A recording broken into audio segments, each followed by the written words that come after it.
The bruise beneath Max's eye turned dark purple by morning. Every breath still hurt from Rusk's punches. He came back anyway.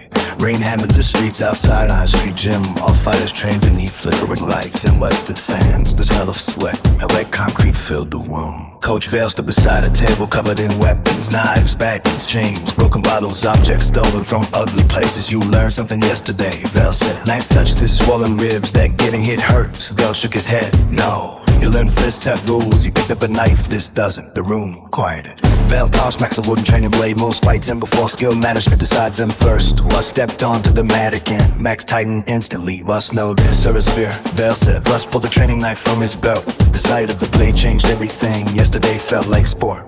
This felt real. Vale pointed at Rusk. Survived 60 seconds. The timer started. Rusk moved forward calmly. Max backed away immediately. Wrong move. Rusk exploded across the mat. The wooden blade slashed across Max's shoulder. Pain cracked through dead. Vale said. The timer reset again. This time Max tried rushing. Russ sidestepped and drove the knife into Max's ribs. Dead again. Max circle wide and now sweating, thinking Russ stalked him slowly. Knife fights. Or different, Closer. faster, ugly. No wasted movement. Russ lounged. Max barely blocked the wrist. The impact rattled his entire arm. Russ punched him across the face with the other hand and shoved him backward. Dead. Vale repeated. Max breathed hard and composed again, but now something else existed beside him. Awareness. Rusk wasn't stronger because he was bigger. He was stronger because he stayed calm while violence happened. Vale watched Max carefully. What's the problem? I can't keep up. No! Vale pointed at his chest, panicking before the attack even landed. Max looked at us. The scarred fighter waited patiently like a wolf waiting for prey to exhaust itself. The timer reset again. Russ advanced. Max forced himself to breathe slow where the knife came. Fast! But this time Max didn't stare at the blade. He watched Rusk's shoulders, the hips, the feet, the movement before the movement. Russ laughed. Max pivoted sideways barely enough to avoid the strike. The gym reacted quietly. Rusk attacked again.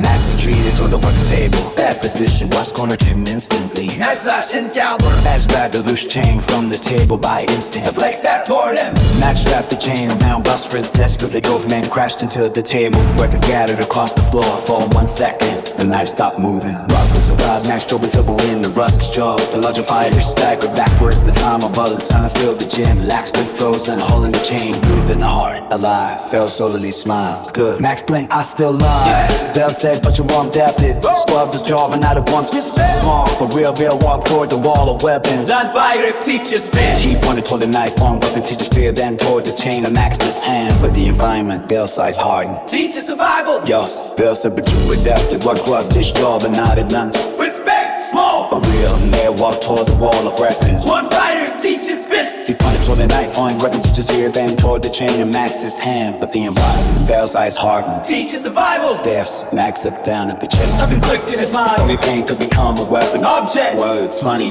Fear. Now that even people feel like closer. Someday you'll fight men stronger than you. Then quieter, eventually you'll fight monsters. The rain outside intensified, but strength alone is temporary. They're pointing at Max's head. They're taking his chaos forever. Max only wrapped the chain around his hand. Yesterday he learned he could survive a being. Today he learned survive a being. Today he learned survive the self-control.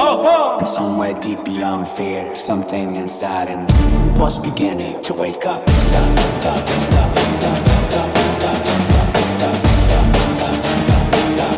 Was beginning to wake up.